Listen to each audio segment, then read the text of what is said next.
कुरान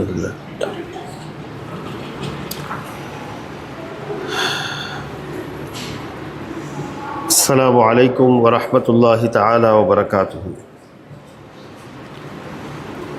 नहमदुहू व नुसल्ली अला रसूलिहिन नबिय्यिल करीम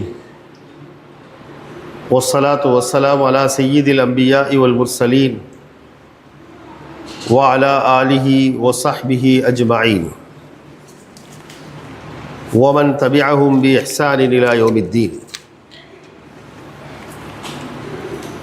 अम्मा बाद फ़क़द क़ाल अल्लाहु तआला फ़ी कलामिहिल क़दीम व फ़ुरक़ानिहिल मजीद बाद अऊज़ु बिल्लाहि मिनश शैतानिर रजीम बिस्मिल्लाहिर रहमानिर रहीम।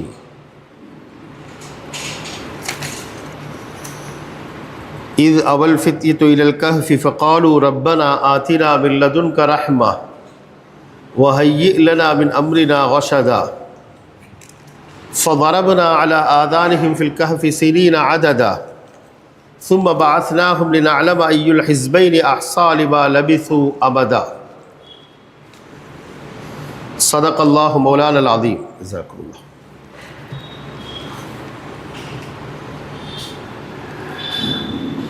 क़ाल रसूलुल्लाहि सल्लल्लाहु अलैहि वसल्लम इन्नमल अमालु बिन्नियात व इन्नमा लिम्रिइन मा नवा फ़मन कानत हिजरतुहु इलल्लाहि व रसूलिहि फ़हिजरतुहु इलल्लाहि व रसूलिहि व मन कानत हिजरतुहु इला दुनिया युसीबुहा अव इम्रअतिन यनकिहुहा फ़हिजरतुहु इला मा हाजर इलैहि औ कमा क़ाल अलैहिस्सलातु वस्सलाम। इन उरीदु इल्लल इस्लाह मस्ततअतु व मा तौफ़ीक़ी इल्ला बिल्लाह अलैहि तवक्कलतु व इलैहि उनीब सुब्हानक ला इल्म लना इल्ला मा अल्लमतना इन्नक अंतल अलीमुल हकीम।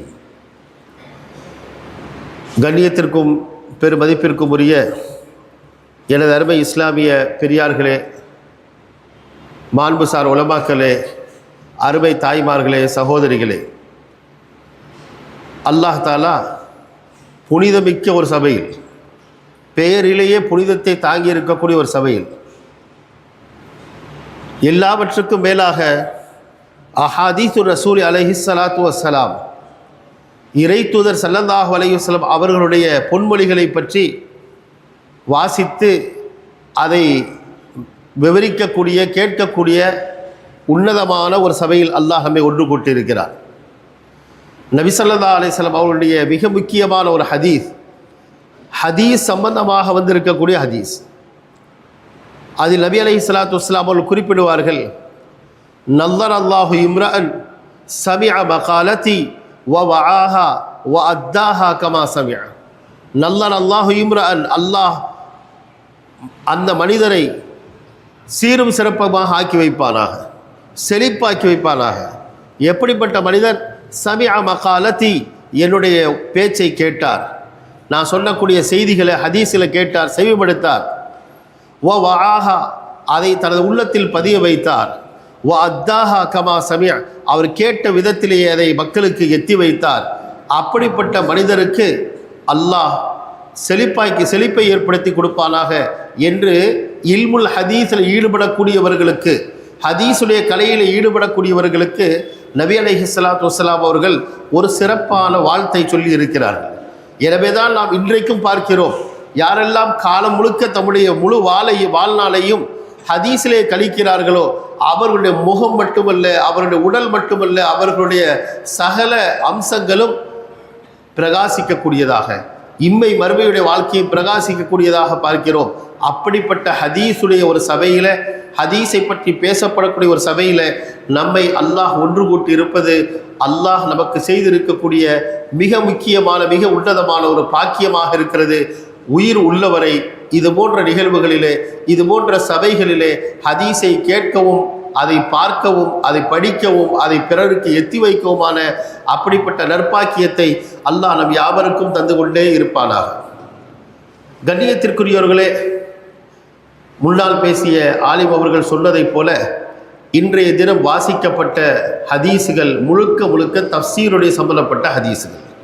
சூரத்து தௌபாவிலிருந்து ஆரம்பித்து கிட்டத்தட்ட 10-12 ஜுசுக்கள் அளவுக்கு முழுமையாக ஹதீஸ் வந்திருக்கக்கூடிய ஹதீஸ்கள் அனைத்தும் குர்ஆனுடைய ஆயத்துகளுக்கான விரிவுரைகளாக அமையக்கூடிய ஹதீஸ்கள் தான் இன்றைய பாடத்தில் வாசிக்கப்பட்டிருக்கு. எனவே அதில் ஏதேனும் ஒரு வரியை எடுத்தாலும் பரக்கத்தாக பேச வேண்டியது இருக்கும். குர்ஆனுடைய தஃப்சீருடைய பாடங்களை பார்ப்போம். மதரசாக்களில் பல நேரங்களில் ஒரே ஒரு வரி, அந்த ஒரு வரிக்கான விளக்கம் ஒரு பீரியட் முடிஞ்சிடும், 1 மணி நேரம் கடந்து போயிடும். ஆனால் இன்றைக்கி கிட்டத்தட்ட வாசிக்கப்பட்ட அத்தனையுமே தஃப்சீருடையது. எனவே அதை பார்க்கும்போது எதை பேசலாம் என்பதே ஒரு பெரிய திகைப்புக்குரியதாக இருந்துச்சு.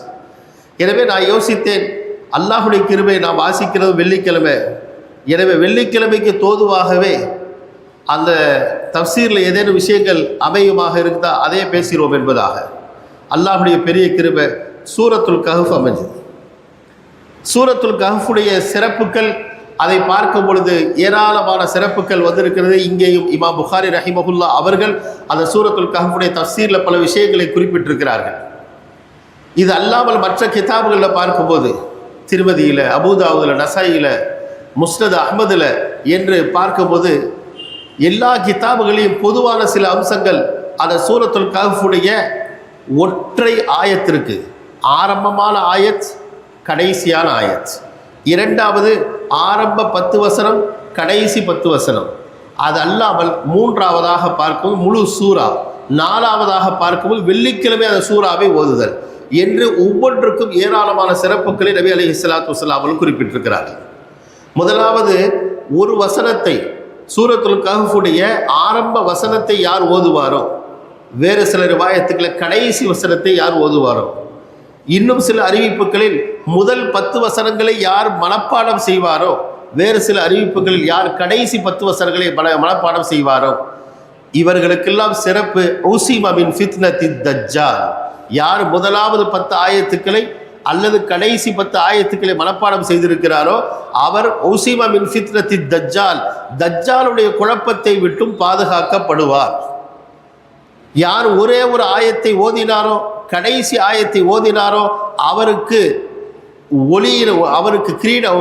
ஒளிமயமான ஒரு வாழ்க்கையை அவருக்கு கொடுக்கப்படும், அவருடைய உடல் அளவுக்கு ஒளி ஏற்படுத்தி கொடுக்கப்படும் என்ற ரிவாயத்துக்கள் இருக்கிறது. அபூ தர்தா ரலியல்லாஹு தஆலா அவர் அறிவிக்கிறார்கள் பேர் சொல்லப்பட்ட அந்த கிதாபுகளிலே.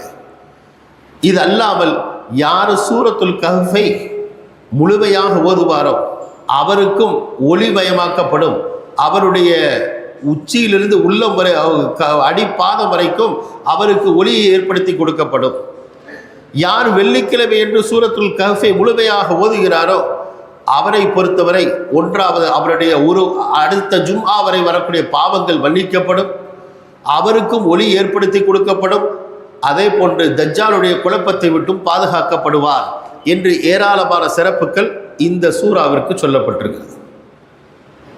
உலமாக்கள், முஹத்திஸீன்கள், முஃபஸ்ஸிரீன்கள் இந்த சூறாவை குறித்து இவ்வளவு சிறப்புகள் வந்திருப்பதற்கான காரணம் என்ன என்று பார்க்கும் பொழுது அதில் மிக முக்கியமான ஒரு செய்தி, தஜ்ஜாலுடைய ஃபித்னாவை விட்டும் கூட பாதுகாக்கப்படும் என்று சொல்லப்பட்டிருப்பது. நாம் அறிந்திருக்கிறோம், உலகத்தில் ஏற்படக்கூடிய குழப்பங்கள் ஃபித்னாக்கள்லேயே ஆக முக்கியமான, ஆக பெரிய பாரதூரமான ஃபித்னா தஜ்ஜாலுடைய ஃபித்னா. தஜ்ஜாலினால் ஏற்படக்கூடிய குழப்பம்தான் ஆக பெரிய ஃபித்னா என்பதாக. எந்த அளவுக்கு என்றால் ஹதீஸ்களில் பார்க்கிறோம், நூஹ் அலைஹிஸ்ஸலாத்து வஸ்ஸலாம் அவர்கள் தன்னுடைய கூட்டத்தாருக்கும் தஜ்ஜாலுடைய வருகையை பற்றி எச்சரித்திருக்கிறார்கள் என்று வருகிறது. நூஹ் அலைஹிஸ்ஸலாம் அவர்கள் உட்பட எல்லா நபிமார்களும் தத்தமது கூட்டத்தாருக்கு தஜ்ஜாலுடைய வருகையை எச்சரித்திருக்கிறார்கள் அப்படின்னு இந்த ஹதீஸ் வருகின்ற நேரத்தில் ஒரு கேள்வி இயல்பாக ஏறும். நூஹ் அலைஹிஸ்ஸலாத்துடைய காலம் எந்த காலம்? கிட்டத்தட்ட ஆதிபிதா ஆதம் அலைஹிஸ்ஸலாமுடைய காலத்திற்கு அடுத்த நிலையில் இருக்கக்கூடியவங்க அவங்க.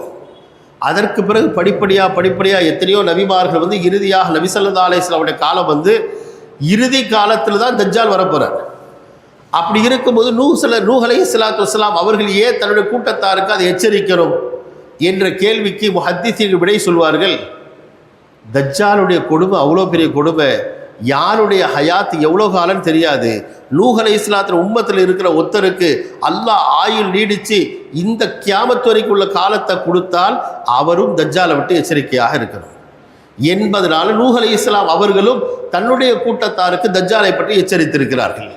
அந்த அளவுக்கு மிக பாரதூரமான ஒரு கொடிய ஃபித்னா தான் தஜ்ஜாலுடைய ஃபித்னா. ஹதீஸ்களை பார்க்கும்போது ஆச்சரியமாக இருக்கும். அவனை தஜ்ஜாலுடைய அறிமுகத்தை பற்றி சொல்லும் பொழுது 40 நாட்களில் பூமி முழுக்க சுற்றி தெரிஞ்சு வந்துடுவான். மக்காவிலும் மதீனாவிலும் மட்டும் நுழைய இயலாது, அதை தவிர்த்து ஒட்டுமொத்த துன்யாவிலும் 40 நாட்களில் சுற்றி தெரிந்து வந்து விடுவான். கண்ணுக்கு முன்னால் அவன் போகிற பகுதிகளில் கண்ணுக்கு முன்னால் காய்ந்து கிடக்கும், விவசாயம் இல்லாமல், தண்ணி இல்லாமல், விளைச்சல் இல்லாமல், வேளாண்மை இல்லாமல் காய்ந்து கிடக்கும். அதை பார்த்து சில வார்த்தைகளை சொல்வான், அது அப்படி கண்ணுக்கு முன்னாலே பசுமையாக எழுந்து நிற்கும். இதெல்லாம் பார்க்குற மக்கள் தானாகவே ஈமான பறி கொடுத்துருவாங்க. இவன் தான் கடவுளாக இருக்குமா, நவுதுபில்லா, இவன் தான் கடவுளாக இருக்குமா என்று என்ன தலைப்பட்டு விடுவார்கள். ஹதீஸில் இப்படி வருகிறது, அவன் கையில் தண்ணீர் இருக்கும், அந்த தண்ணீரை நம்ப வேணாம், அது நெருப்பு, அவன் எதை நெருப்பாக காட்டுறானோ அது தண்ணீர் என்பதாக. பித்தலாட்டம், தஜில், தஜ்ஜால் என்ற வார்த்தையுடைய அசல் மூல சொல்லுக்கே தஜில் என்பதற்கே பித்தலாட்டம், ஒன்றை வேறொன்றாக சித்தரித்தல் என்ற கருத்து தான். அப்படிப்பட்ட ஒரு பித்தலாட்டக்காரனாக அவன் இருப்பான். அந்த நேரத்திலும் அந்த ஃபித்னாக்கள் உச்சத்தில் இருக்கு, அந்த உலகத்துக்கு வந்து ஃபித்னாக்கள் உச்சத்தை ஏற்படுத்தியிருக்கிற நேரத்திலும் ஒரு வாலிபர் அவருக்கு முன்னால் வருவார். ஹதீஸ் அவருடைய முகம் ஜொலித்து கொண்டு பிரகாசித்துக் கொண்டிருக்கும், இளம் வாலிபரத்தம் துள்ளி ஓடிக்கொண்டிருக்கும். அவரை பிடிச்சி கேட்பான், என்ன இறைவனாக ஏற்றுக்கிறியா என்பதாக கேட்பார். அவர் சொல்லுவார், கண்டிப்பாக உன்னை ஏற்றுக்க மாட்டேன், உன்னை பற்றி அடையாளம்லாம் எங்களுக்கு நபி ஸல்லல்லாஹு அலைஹி வஸல்லம் சொல்லி தந்திருக்கிறார், எனவே நிச்சயமாக நீ இறைவன் இல்லை என்பது தெளிவாக தெரியும் என்று சொல்லவும் அவன் பிடிச்சி அவரை நிற்க வச்சு ரம்பத்தால் நடு தலையில் ஒட்டுமொத்தமாக வெட்ட வைப்பார். அப்படி 2 துண்டாக, இந்த பக்கம் ஒரு துண்டு, அந்த பக்கம் ஒரு துண்டு, அவருடைய உடலுடைய 2 துண்டுகளும் சிதறி விழும். அது 2 துண்டுகளுக்கு இடையில நடந்தும் செல்வான். காரணம், அவன் காட்டுவதற்காக, நான் ஒன்றும் மேஜிக் காட்டலை, இந்த பக்கம் ஒரு துண்டு வந்துருச்சு, இந்த பக்கம் ஒரு துண்டு வந்துருச்சு, நடுவில் தான் நான் நடக்கிறேன் என்று காட்டுவதற்காக நடந்தும் காட்டுவான். அவர் நடந்து காட்டின பிறகு திரும்ப அவரை எழுப்பாட்டுவார். அவர் மீண்டும் அதே பழைய நிலையில் எஞ்சி வருவார். இப்போ கேட்பான், இப்போது நீ என்னை ஏற்றுக்கிறியா அப்படின்னு. அப்போ அவர் சொல்லுவார், இப்போ தான் உன்னை பற்றி மிக தெளிவாக அனுபவபூர்வமாக விளங்கிட்டேன், நிச்சயமாக நீ பொய்யன் தான், நிச்சயமாக நீ பொய்யன் தான் என்று எனக்கு இதுவரைக்கும் கேள்விப்பட்டிருந்தேன், இப்போ நான் யதார்த்தத்தில் ஹக்கீக்கத்தில் விலகி கொண்டேன் என்பதாக சொல்வார். இப்படி ஏராளமான செய்திகள் அவனை பற்றி இருக்குது. அப்பேற்பட்ட ஒரு ஃபித்னா தான் தஜ்ஜாலுடைய ஃபித்னா. மக்கள் லேசில் அவனை பார்த்து தன்னுடைய ஈமானை பறிகொடுக்கக்கூடிய ஒரு அபாயகரமான சூழல் இருக்கும். அப்பேற்பட்ட ஃபித்னாவை விட்டும் பாதுகாப்பு கிடைப்பதற்கு நபி ஸல்லல்லாஹு அலைஹி வஸல்லம் அவர்கள் நமக்கு சொல்லித்தந்த ஒரு மிக லேசான ஒரு அமல் தான் வாரந்தோறும் வெள்ளிக்கிழமைகளில், வியாழக்கிழமை பின்னேரத்தில், வெள்ளிக்கிழமை சுபுகிலிருந்து மட்டுமல்ல, வியாழக்கிழமை மகரிபிலிருந்து ஆரம்பித்து வெள்ளிக்கிழமை மகரிப் பாங்கு சொல்கின்றவரை அந்த நேரத்துக்குள்ளால் ஒரே ஒரு தடவை சூரத்துல் கஹ்ஃபை முழுசாக ஓதுங்க. ஒரே நேரத்தில் மொத்தமாக ஓத முடியாவிட்டாலும் பிரித்து அந்த குறிப்பிட்ட நேரத்துக்குள்ளே பிரிச்சாவது நாளைக்குள்ளே ஓதி முடியுங்க. கண்ணியத்திற்குரியவர்களே, அப்படி என்ன இந்த சூரத்துல் கஹ்ஃபில் இருக்குது என்று சொன்னால் முஹத்திஸீன்கள் சொல்வார்கள், முஃபஸ்ஸிரீன்கள் சொல்வார்கள், இந்த சூரத்துல் கஹ்ஃபில் ஃபித்னா சம்பந்தமான பல நிலைகளை விவரிக்கப்பட்டிருக்கு. மனிதனுக்கு என்னென்ன வகையிலெல்லாம் குழப்பங்கள், ஃபித்னாக்கள் ஏற்படலாம் என்று மிக முக்கியமாக அதில் சொல்லப்படக்கூடிய 4 நிலைகள், 4 செய்திகள். அதில் முதலாவது கஹ்ஃப் வாசிகள், குகை தோழர்கள் என்று யாரை சொல்கிறோமோ அப்பேற்பட்ட நபர்களுக்கு ஏற்பட்ட சோதனை. முதலாவது ஃபித்னா இந்த சூறாவில் சொல்லப்படக்கூடிய அந்த குகை தோழர்களின் செய்தி மூலமாக நமக்கு உணர்த்தப்படக்கூடிய முதலாவது ஃபித்னா நம்முடைய இல்முக்கும் நம்முடைய ஈமானுக்கு, கொள்கைக்கு ஏற்படக்கூடிய ஃபித்னா, நம்முடைய ஈமானுக்கு ஏற்படக்கூடிய ஃபித்னா. அந்த குகை தோழர்கள் அப்படிப்பட்ட ஒரு சூழ்நிலையில் தான் சிக்கியிருந்தார்கள். அவர்கள் குஃப்ரியத் நிறைந்த, ஷிர்க் நிறைந்த ஒரு நாட்டில் வசித்து வருகிறார்கள். நாட்டினுடைய அரசன் ஒரு கொடூரக்கார பிற்போக்குத்தனமானவனாக இருக்கிறார். அவனுடைய நிர்பந்தத்தால் மக்கள் எல்லாம் ஷிர்க்கில், குஃப்ரில் மூழ்கி இருக்கிறார்கள். அந்த அரசனுடைய பேரும் கூட திக்யானூஸ் என்று சொல்லப்படுகிறது. இன்றைக்கும் கூட புறக்கத்தில் பிற்போக்குத்தனத்திற்கு வார்த்தையே திக்யானூசியத் என்பதாக சொல்கிறார்கள். அப்பேற்பட்ட ஒரு அரசன் மக்களை எல்லாம் நிர்பந்தித்து ஷிர்கில் தான் ஈடுபடணும், குஃப்ரில் தான் ஈடுபடணும் என்பதாக வச்சிருக்கிறார். ஆனால் அதே அரசனுடைய மந்திரி பிரதானிகளின் குடும்பத்தை சார்ந்த சில வாலிபர்கள் தான் இந்த வாலிபர்கள். இவர்கள் எல்லாம் இயல்பாகவே யோசிக்கிறார்கள், அல்லாஹ் யாருக்கு ஹிதாயத்தை கொடுக்க நாடிவிட்டாலும் அவர்கள் அந்த ஹிதாயத்தை அடைந்தே தீருவார்கள். இதே சூறாவில் வந்து ஒமை யஹ்தில்லாஹு ஃபஹுவல் முஹ்தத், அல்லாஹ் யாருக்கு நேர்வழி காட்டி விட்டாலும் அவர் தான் நேர்வழி பெற்றவராக இருப்பார். அந்த மாதிரி அந்த வாலிபர்களுக்கும் அல்லாஹ் தஆலா ஹிதாயத்தை, நேர்வழியை விளங்கக்கூடிய பாக்கியத்தை கொடுத்திருக்கிறார். எனவே ஒரு சமயம் அந்த நாட்டில் அரசரின் சார்பாக பெரும் திருவிழா ஒன்று நடத்தப்படுகிறது. ஒரு கோயில் திருவிழா மாதிரி பெரும் திருவிழா நடத்தப்படுகிறது. அதில் கலந்து கொள்வதற்காக எல்லோரும் செல்லக்கூடிய நேரத்தில் இவர்கள் தம்முடைய மன வெறுப்பை அவர்கள் வெளிப்படுத்த துணிகிறார்கள். ஆனால் வெளிப்படுத்தினால் உயிருக்கே ஆபத்து. யதார்த்தமாக அவர்கள் ஒவ்வொருத்தரும் தனித்தனியாக ஒதுங்கி அங்கு இருக்கக்கூடிய ஒரு மரத்திற்கு அடியில் ஒதுங்கி நிற்கிறார்கள். ஒவ்வொருத்தருக்கும் தெரியாத தன் கூட நிற்கிறவர் எதுக்காக வந்திருக்கார், ஏன் வந்திருக்கார் தெரியாது.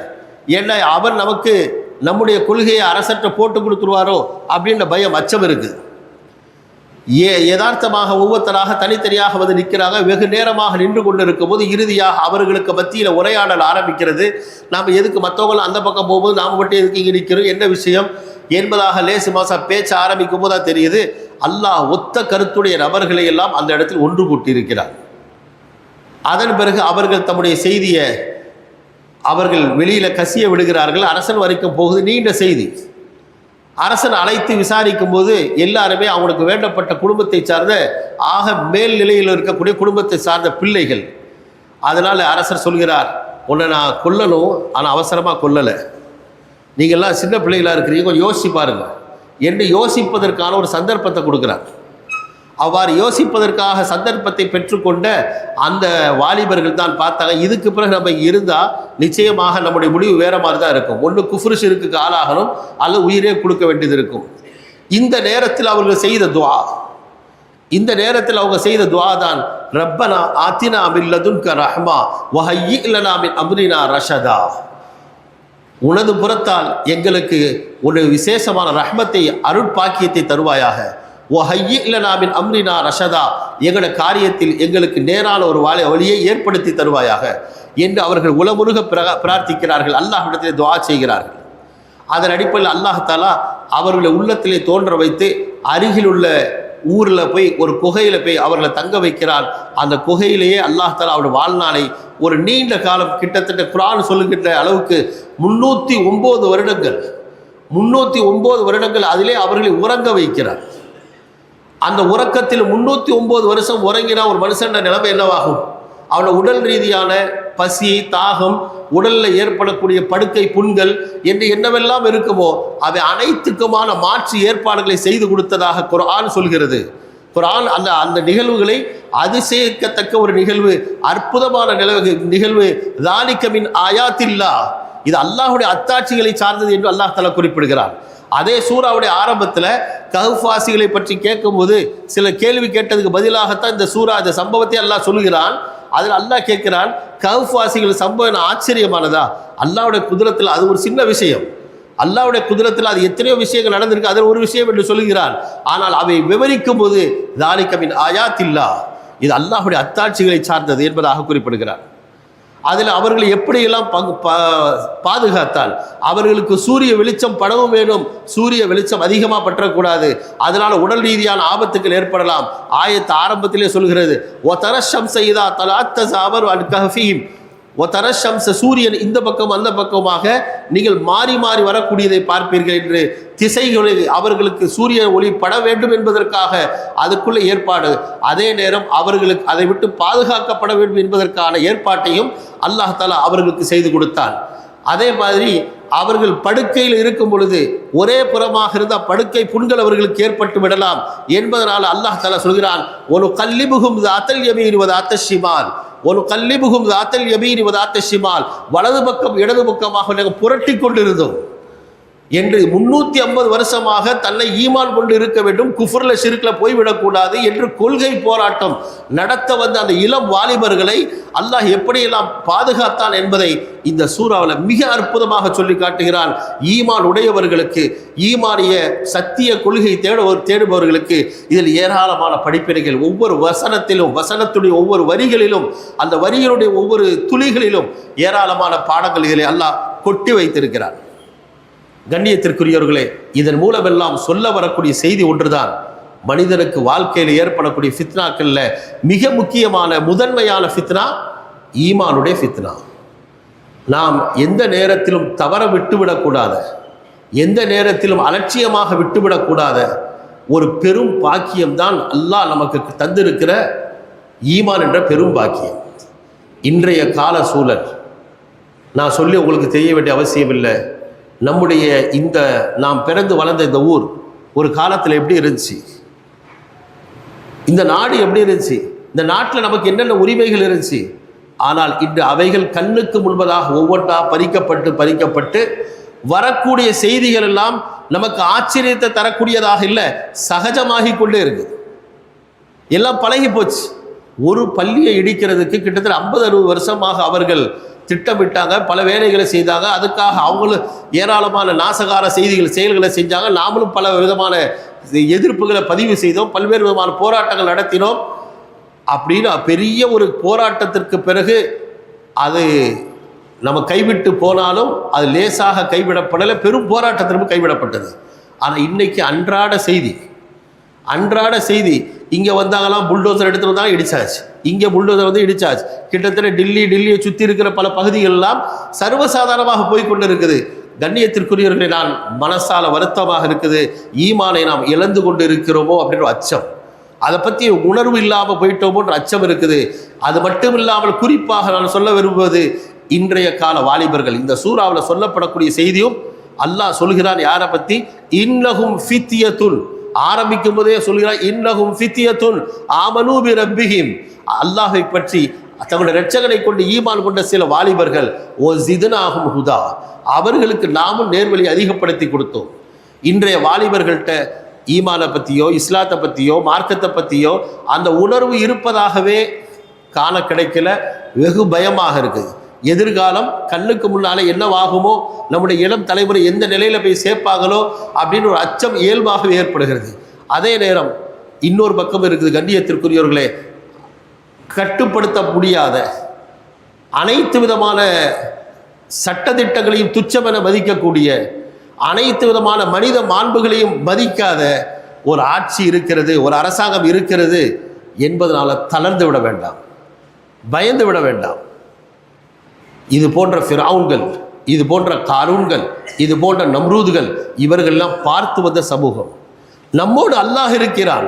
எப்படி இந்த வாலிபர்கள் வெறும் இள வயசுள்ள வாலிபர்களாக இருந்தும் அவர்கள் மனம் தளரல, தன்னுடைய குஃப்ரியத்தான ஷிர்கியாத்தான கொள்கையை தூக்கி பிடிக்கக்கூடிய ஒரு அரசனுக்கு எதிராக அவர்கள் அல்லாஹுக்கு முன்பதாக துணிந்து நின்றார்களோ, அல்லாஹ்விடத்தில் சரணாகதி அடைந்தார்களோ, ரப்பனா ஆத்தினா மின் லதுன்க ரஹ்மா வ ஹய்யி லனா மின் அம்ரினா ரஷதா என்ற ஒரு துஆவின் மூலம், உளப்பூர்வமான தியாகத்தோடு கூடிய ஒரு பிரார்த்தனையின் மூலமாக வாழ்க்கையை புரட்டி போட முடிந்ததோ, சரித்திரத்தை மாற்ற முடிந்ததோ, அப்படிப்பட்ட அதே அல்லாஹும் அதே துஆவும் அதே உழைப்பும் அதே முயற்சியும் நம்மிடத்தில் இருக்குமாக இருந்தால் அல்லாஹ் நமக்கும் உதவி செய்வார். ஒவ்வொரு காலகட்டத்திலும் உதவி செய்திருக்கிறான். வாழ்க்கையில தில்கல் ஐயாமுனு தாவிலுஹா பைனன் நாஸ், காலத்தில் இந்த சூழல்களும் மாறி மாறி வரும். அவர் வரக்கூடிய நேரத்தில் இஸ்திகாமத்தோட நிலையாக இருந்து, ஈமான நிலைத்திருந்து, எல்லா நிலையிலும் அல்லாஹுக்கே நாம் அடிபணிவோம், எல்லா நிலையிலும் அல்லாஹுக்கு மாத்திரமே அடிபணிவோம், வேறு எவருக்கும் அடிபணிய மாட்டோம் என்பதில் உறுதியாக இருந்தால் அல்லாஹ் அதற்கான சூழலையும் ஏற்படுத்துவார். ஏனென்றால் கடந்த காலத்தில் ரஷ்யா போன்ற பகுதிகள், நான் வாசிக்கிறவே புகாரி என்ற இது உன்னதமான கித்தாப், இந்த புகாரி என்ற கித்தாவை உருவாக்கிய தொகுத்தளித்த இமாம் புகாரி ரஹிமஹுல்லா அவர்கள் வசித்த பகுதி, அவங்கள வாழ்ந்த பகுதி அதே ரஷ்யாவுடைய பகுதியில் தான். இன்னைக்கு அது சிதறுண்டு சின்னாபின்னம் ஆயிடுச்சு, பல நாடுகளாக ஆயிடுச்சு. ஒரு காலத்தில் சொல்லப்பட்டது இரும்பு திரை போர்த்தப்பட்ட நாடு ரஷ்யான்னு, இன்னைக்கு அதனுடைய கதியே அல்லோலப்பட்டு கொண்டிருக்கு. அந்த ரஷ்யாவை பூர்வீகமாக கொண்டவர்கள் தான் இமாம் புகாரி மட்டுமல்ல, அநேகமாக எல்லா முஹத்திஸீன்களும் யாரெல்லாம் பிரபலமான கித்தாபுகள் எழுதியிருக்கிறார்களோ, இமாம் புகாரியாக இருக்கட்டும், இமாம் முஸ்லிம், இமாம் திர்மிதி, இமாம் இப்னு மாஜா என்று ஏராளமான பல முஹத்திஸீன்கள் அந்த ரஷ்யாவை சூழ உள்ள பகுதிகளை சார்ந்தவர்கள் தான். அந்த அளவுக்கு இல்மும் ஈமானும் செழித்து வளர்ந்து ஆளாகி இருந்த பகுதிகள் அந்த ரஷ்யா. அதற்கு பிறகு என்ன நடந்தது சரித்திரம் தெரிச்ச எல்லாருக்கும் தெரியும். ஒரு 50 வருஷத்துக்கு முன்னால் 60 வருஷத்துக்கு முன்னால் என்ன நடந்துச்சு? கம்யூனிஸ்ட் மிகுந்து போச்சு. ஈமானை பற்றி பேச இயலாது, குரானை வெளியில் காட்ட இயலாது, பள்ளியில் போய் பகிரங்கமாக பாங்கு சொல்ல இயலாது, தொலை இயலாது, உடனடியாக அரசாகும். ஆனால் அங்கும் கூட இஸ்லாம் இன்றைக்கும் நிலைத்திருக்கிறது. அங்கு அவ்வளோ சிக்கல்களுக்கு மத்தியிலும் கூட இஸ்லாம் நிலைத்திருந்தது. அப்பொழுதும் குரான் ஹிஃப்ல் செய்யப்பட்டது. அப்பொழுதும் மார்க்க அறிஞர்கள் உருவாகி கொண்டே இருந்தார்கள். பகிரங்கமாக இல்லை, மறைமுகமாக, தெளிவாக, துணிச்சலாக இல்லை, பயந்து பயந்து அவர்கள் அரசாங்கத்துக்கு பயந்தார்கள். அதே நேரம் அல்லாஹுடைய பயம் அதை விட அதிகமாக இருந்துச்சு. சமீபத்தில் சென்ற வாரம் வஃபாத்தாகிவிட்ட ஒரு பெரும் அறிஞர், நக்ஷபந்தியா தரீகாவை சார்ந்த ஒரு பெரும் அறிஞர், அவர்கள் குறிப்பிடுகிறார்கள், மௌலானா பீர் துல்ஃபிகார் ரஹிமஹுல்லா அவர்கள் குறிப்பிடுகிறார்கள், அந்த தடை காலத்தில் 1970களுடைய காலத்தில் இவர்கள் தன்னுடைய அனுபவத்தை சொல்கிறார்கள். ரஷ்யாவில் மாஸ்கோவில் நான் கடந்து போயிட்டு இருக்கிறேன். அவர்கள் சொல்கிறார், மாஸ்கோவில் கடந்து போகிறேன். அந்த நேரத்தில் பாக்கெட் சைஸ் குரான் இருக்குது. அப்போ எதிர்த்த மாதிரி ஒரு வயசான பொம்பளை வந்து இவருடைய இஸ்லாமிய தோற்றத்தை பார்த்துட்டு அவங்க சந்தித்து கேட்குறாங்க, இது என்னது பாக்கெட்டை வச்சுருக்கீங்க அப்படின்ட்டு. அதை சொல்லும்போது இவங்க சொல்ல, இது என்னோட குரான். இது அந்த பெண் யாரும் முஸ்லீமா காஃபிரா தெரியாது. அதனால செய்தி என்னுடைய மார்க்கத்துடைய வழிகாட்டி நூல் குரான், அதை நான் வச்சிருக்கிறேன். அப்போ அந்த பொம்பளை கேட்குறா, இதை கொஞ்சம் தாங்களே நான் பார்க்கட்டும் அப்படின்னு சொல்லிட்டு இவர் தயங்கி கடைசியில் அந்த பெண்ணை பற்றி விசாரித்து சரின்னு கொடுக்குறார். அது வயசான மூதாட்டி அந்த குரானை எடுத்து தன்னை கண்ணில் ஒத்தி வச்சு கொண்டு சொல்கிறார், எங்களோட வாப்பா அம்மா இதை தான் ஓதிக்கிட்டு இருந்தாங்க, எங்களோட வாப்பா அம்மா இதை தான் ஓதிக்கிட்டு இருந்தாங்க. ஆனால் இன்னைக்கு இதை பார்க்கறது எங்களுக்கு பாக்கியமாக இருக்குது, அது எங்களால் பார்க்க முடியல, பார்க்கறது பாக்கியமாக இருக்குது என்பதாக சொல்ல அந்த அளவுக்கு நிலைமை தலைகீழாக போயிடுச்சு.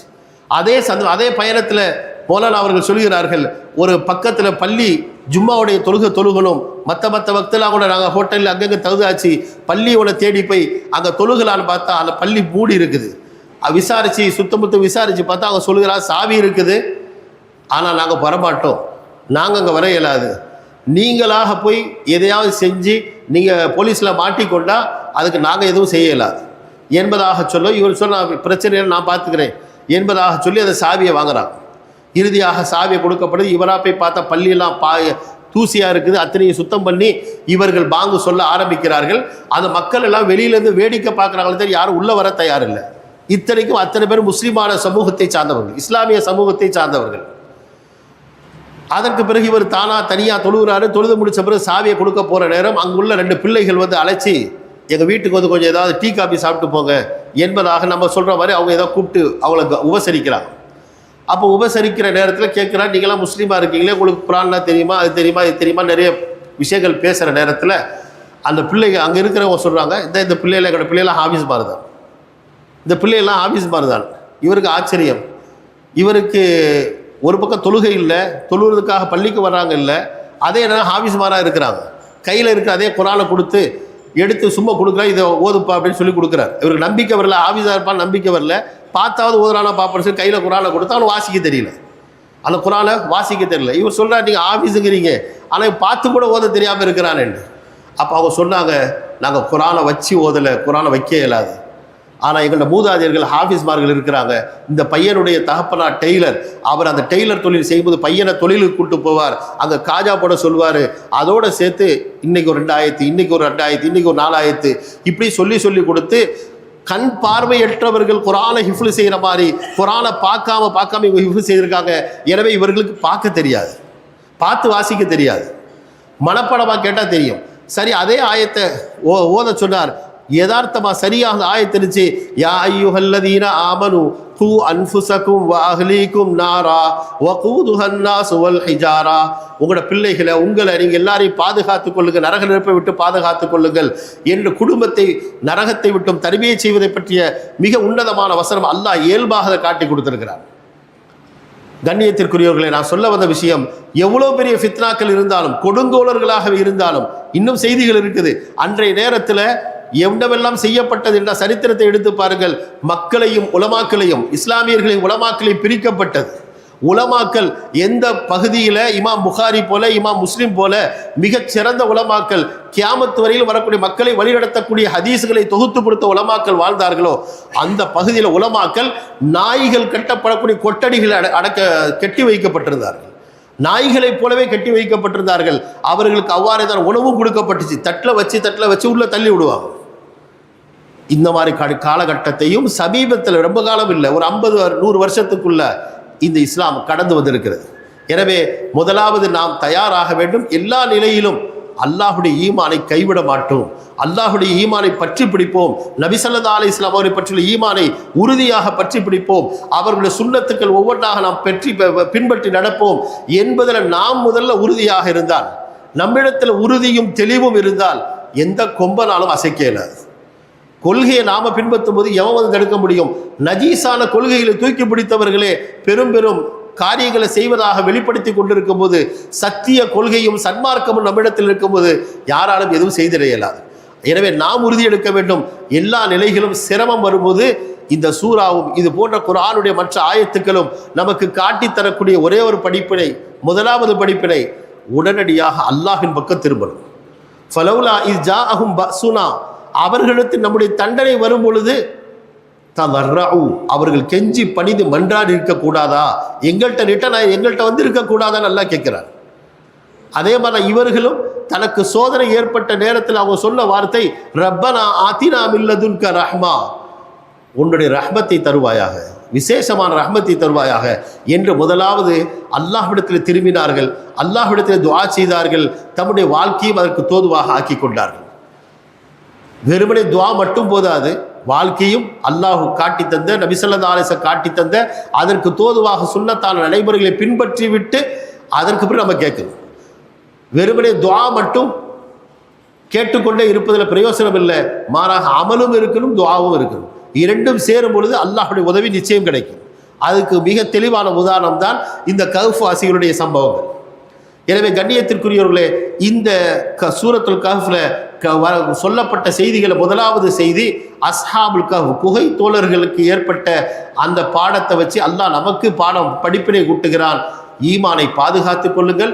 அந்த ஈமானை பாதுகாப்பதற்கான வழிமுறைகளை ஒன்றாவது அல்லாஹ்வின் பக்கம் திரும்புவது, அல்லாஹ்விடத்தில் துஆ செய்வது.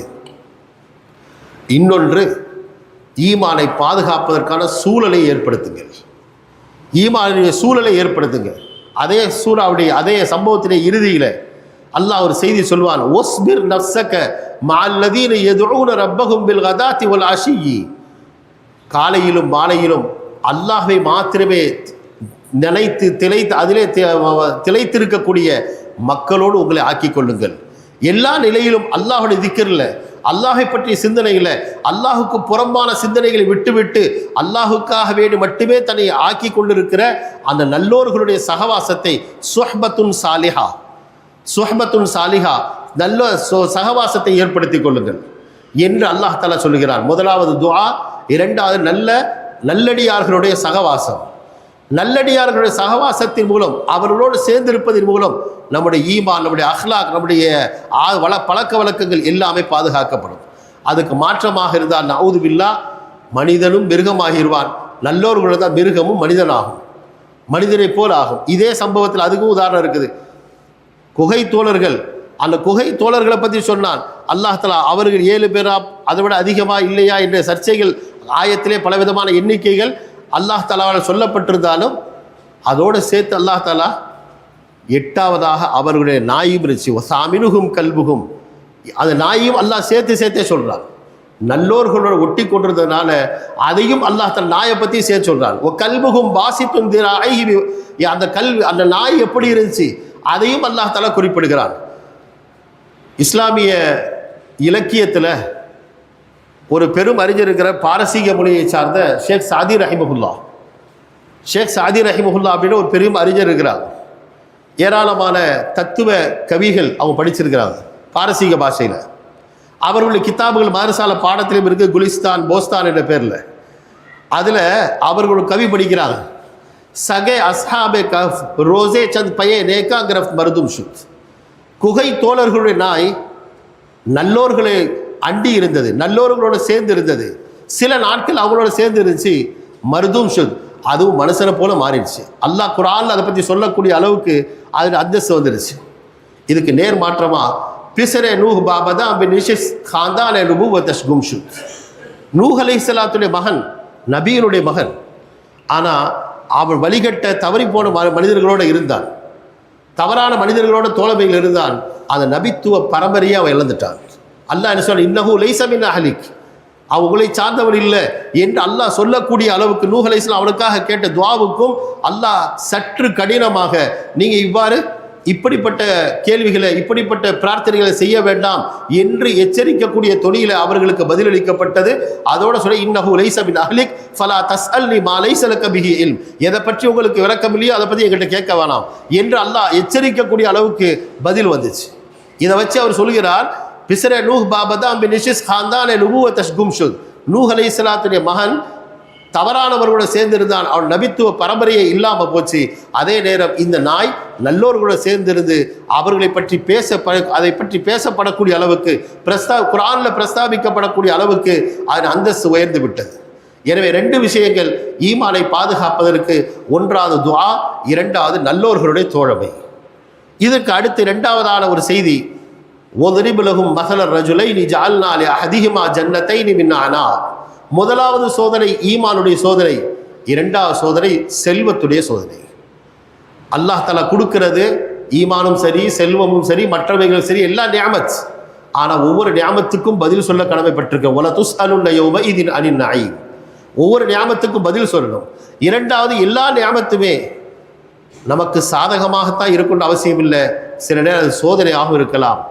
ஒன் அபுலூக்கும் பிஷர்ரி ஒல் ஹைரி ஃபித்னத்தன், ஒன் அபுலூக்கும் உங்களை நாங்கள் சோதிக்கிறோம், பிஷர்ரி தீயதை கொண்டும் சோதிக்கிறோம், நீங்கள் எதை தீயதாக நினைப்பீங்களோ அதை கொண்டும் சோதிக்கிறோம், ஒல் ஹைரி எதை நீங்கள் நலவாக நினைக்க அதை கொண்டும் சோதிக்கிறோம். அப்போ செல்வம் என்பது இருக்க வேண்டியது தான், தேவைதான், வாழ்க்கைக்கு அத்தியாவசியமானது தான். ஆனால் அந்த செல்வம் வந்ததற்கு பிறகு எப்படி இருக்கணும், எப்படி இருக்கக்கூடாது. ஹாரூனுக்கு அல்லாஹ் 4 படிப்புன்னு சொல்கிறான், 4 உபதேசம் சொல்கிறான். செல்வம் கொடுத்துக்கு அவனை பாரி வேறு யாருக்கு அல்லாஹ் செல்வம் கொடுத்தது இல்லை. அந்த அளவுக்கு மிக அதிகமான செல்வம் எல்லாம் அவனுக்கு கொடுத்ததாக அல்லாஹ் குறிப்பிட்டிருக்கிறான். துன்யாவை அற்பமானதாக சொற்பமானதாகத்தான் சொல்வான். ஆனால் காரூனுடைய சம்பவத்தை எடுத்து பார்த்தா அல்லாஹ் சொல்றான், அவனுக்கு இன்னஹு ஊத்திய து ஹத்தின் அதீம், அவன் மிகப்பெரிய பங்கு கொடுக்கப்பட்டதாக மக்கள் பேசிக்கொள்கிறார்கள் என்பதையெல்லாம் அல்லாஹ் குறிப்பிட்டிருக்கிறான். அவனுடைய அந்த செல்வம் கொடுக்கப்பட்ட அந்த காரூனை பார்த்து அல்லாஹ் தஆலா சொன்னான், அஹ்சின் கமா அஹ்சன் அல்லாஹு இலைக், அஹ்சின் கமா அஹ்சன் அல்லாஹு இலைக், அல்லாஹ் உன்னிடத்துல உபகாரமாக தாராளமாக நடந்து கொண்டதை போல நீயும் மக்களோட நல்லபடியாக நடந்துக்க. அதே மாதிரி ஒபுத்தகி ஃபீமா ஆத்தாக் அல்லாஹு தாரல் ஆஹிரா, ஒபுத்தகி நீ தேடிக்கொள் அத்தாரல் ஆஹிரத்தை, மறு உலகத்தை தேடு. இந்த செல்வத்தை கொண்டு துன்யாவை தேட வேணாம், மறு உலகத்தை தேடு. ஆனால் இடையில ஒரு வார்த்தை, ஃபீமா ஆத்தாக் அல்லாஹு, ஒபுத்தகி ஃபீமா ஆத்தாக் அல்லாஹு, அல்லாஹ் எதை தந்தானோ அதன் மூலம் ஆகிரத்தை தேடு. நேரடியான விஷயம் என்னடா, அல்லாஹ் தந்த செல்வத்தை கொண்டு ஆகிரத்தை தேடிக்க.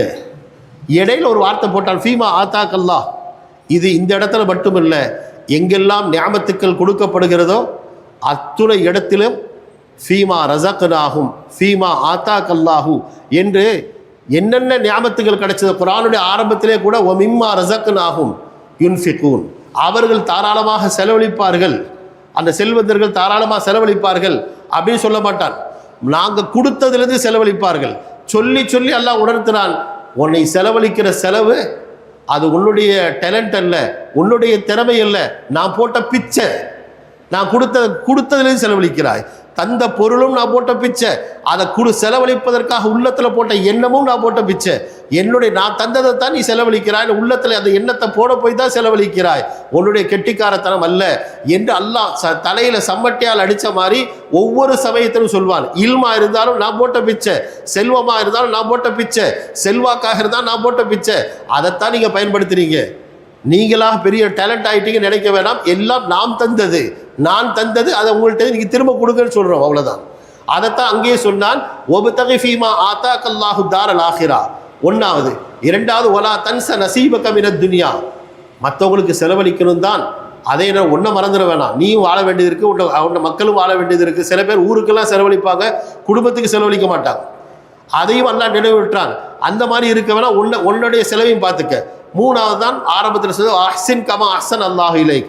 நாலாவது சொன்னால் இன்னல்லாஹ லா யுஹிப்புல் முஃப்ஸிதீன். அல்லாஹ் குழப்பம் செய்யக்கூடியவர்களை அல்லாஹ் விரும்ப மாட்டான். செல்வம் கிடைச்சதை வச்சு ஆட்டம் போட வேணாம், அல்லாஹு கட்டுப்பட்டு நடங்க. ஆனால் அதுக்கு மாற்றமாக இந்த சூறாவில் சொல்லப்பட்ட செல்வந்தர் நடந்து கொண்டார். அவருடைய ஒட்டுமொத்த அந்த தோட்டத்தோட முழுமையாக அல்லாஹ் கரித்து விட்டான் என்ற செய்தி அதில் பதிவு செய்யப்படுது. எனவே செல்வம் என்பது ஒரு ஃபித்னா. அந்த செல்வம் என்ற ஃபித்னாவை செல்வத்தை நமக்கு தரும் பொழுது அல்லாஹுக்கு கட்டுப்பட்டு நடந்து பழகணும். அதே வசனத்தில் இதே சம்பவத்தில் வருகிறது, மாஷா அல்லாஹு லா குவத இல்லா பில்லா. செல்வத்தை பார்க்கும்போது நான் எவ்வளோ சம்பாதிச்சிட்டேன், நான் இப்படியெல்லாம் சம்பாதிச்சேன், நான் அந்த மாதிரி செய்தேன், இதை மாதிரி செய்தேன் என்று தன்னை பற்றி பெருமை இல்லை. மாஷா அல்லாஹ், அல்லாஹ் தந்திருக்கிறான். லா குவத இல்லா பில்லா, அல்லாஹ் தான் எனக்கு நாடி தந்திருக்கான், அவன் தராட்டி எனக்கு எந்த வழியும் இல்லை என்று அந்த நேரத்திலும் அல்லாஹுடைய நினைவு வரணும் என்பதாக அல்லாஹ் செல்வத்துடைய ஃபித்னாவை பற்றி சொன்னான். மூணாவது இல்முடைய ஃபித்னா. அது எந்த கல்வியாக இருந்தாலும் கல்வி மிகுதி ஆகும்போது, கல்வி கற்றவராக ஆகும்போது தானாகவே அதனோடு பெருமைத்தனம் வரலாம். வரக்கூடாது, ஆனால் பெரும்பாலும் வரும். வரக்கூடாதான் பெரும்பாலும் வந்துடும். அவ்வாறு பெருமைத்தனம் இல்லாமல் இருக்கணும் என்பதற்காக அல்லாஹ் தஆலா ஒரு செய்தி, நீண்ட செய்தி, மிக நீண்ட செய்தி, அடிக்கடி நம்ம கேட்ட செய்தி வரும்போது ஆலிம் சார் சொல்லிட்டாங்க டைம் இத்தனைக்குள்ளே முடிச்சிருங்கன்ட்டு. அதனால் டைமை பார்த்து பார்த்து பார்த்து பதறி பேச வேண்டியதாக இருக்குது.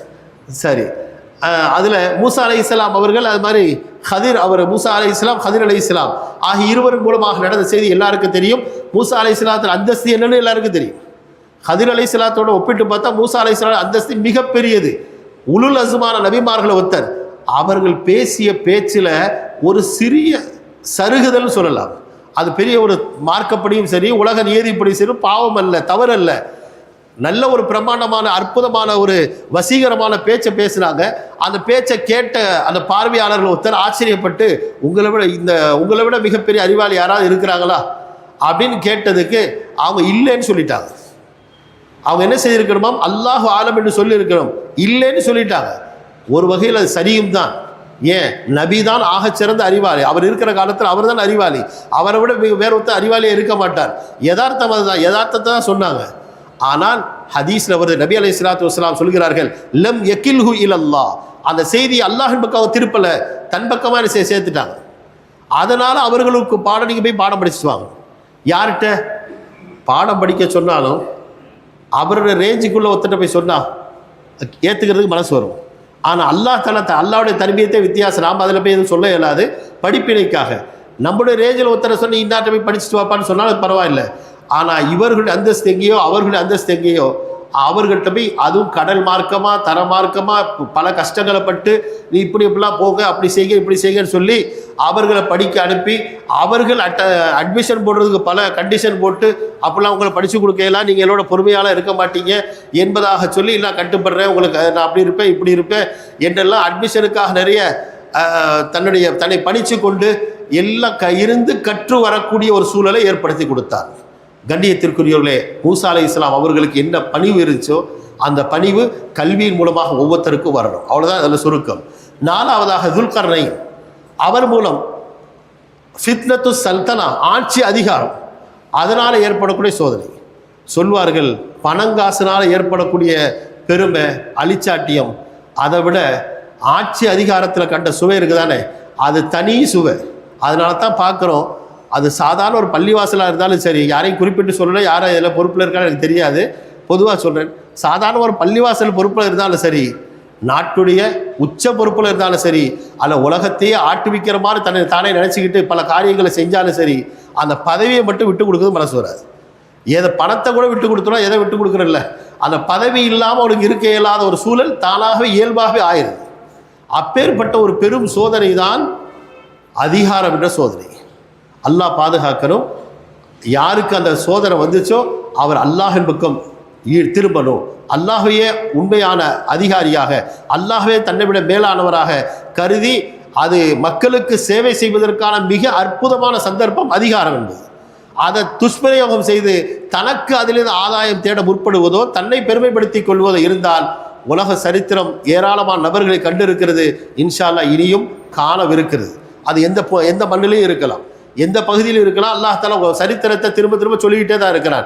அது மாதிரி பல நேரங்கள் நடந்திருக்கு. பெரும் ஆட்சியாளர்களாக இருந்தாங்க, இவருக்கு யார் என்ன செய்ய முடியும் அப்படின்லாம் இருந்துச்சு. எலெக்ஷன் மூலமாக தோற்று போனவங்களும் இருக்கிறாங்க, அல்லது மக்களால் தூக்கி எறியப்பட்டு பலவிதமான சோதனைகளுக்கு ஆட்பட்டு அதிலே செத்து போனவங்களும் இருக்கிறாங்க. எனவே இந்த 4 விதமான மிக முக்கியமான சோதனைகளை அல்லாஹ் இந்த சூராவிலே சொல்லியிருக்கிறான். இதன் மூலம் இதை சரியாக விளங்கி ஓதி வரும் பொழுது ஆகப்பெரிய ஃபித்னாவான தஜ்ஜாலுடைய ஃபித்னாவை விட்டும் அந்த சோதனை விட்டும் கூட அல்லாஹ் நம்மை பாதுகாப்பான் என்ற நற்செய்தியை நபி ஸல்லல்லாஹு அலைஹி வஸல்லம் சொல்லியிருக்கிறார்கள். அதே போன்று கண்ணியத்திற்குரியவர்களே, இன்றைய நாள் ஆரம்பத்தில் சொன்ன வெள்ளிக்கிழமையோடு தொடர்புடைய ஒரு செய்தி, சூரத்துல் கஹ்ஃபை இன்றிலிருந்து அநேகமாக எல்லாரும் ஓதி வருவோம். ஓதாதவர்களும் இன்றிலிருந்து தானும் ஓதணும், நம்முடைய குடும்பத்தாரை ஓதி அதை பழக்கத்துக்கு ஆளாக்கணும். அதே மாதிரி சூரத்துல் கஹ்ஃபோடு சேர்ந்து மிக முக்கியமான இன்னொரு அமல், மிக அத்தியாவசியமான ஒரு அமல், அஸ்ஸலாத்து அலா ரசூலில்லாஹி ஸல்லல்லாஹு அலைஹி வஸல்லம், நபி ஸல்லல்லாஹு அலைஹி வஸல்லம் அவர்கள் மீது ஸலவாத் சொல்லுதல். அது இன்றைக்கு மட்டுமில்லை, என்றைக்கும் சொல்லணும். வெள்ளிக்கிழமைகளில் அதிகமாக சொல்லணும். சாதாரணமாகவே ஒவ்வொரு நாளும் அதிகம் ஸலவாத் சொல்லுங்க. ஸலவாத்திற்கான சிறப்புகளும் ஏராளம் தாராளம். திருமதியில் உபய் இப்னு கஅப் ரலியல்லாஹு தஆலா அவர்கள் நபி ஸல்லல்லாஹு அலைஹி வஸல்லம் அவர்கள்ட்ட கேட்குறாங்க, யா ரசூலல்லாஹி ஸல்லல்லாஹு அலைஹி வஸல்லம், நான் உங்களுக்காக ஸலவாத் ஓதலான்னு நினைக்கிறேன்.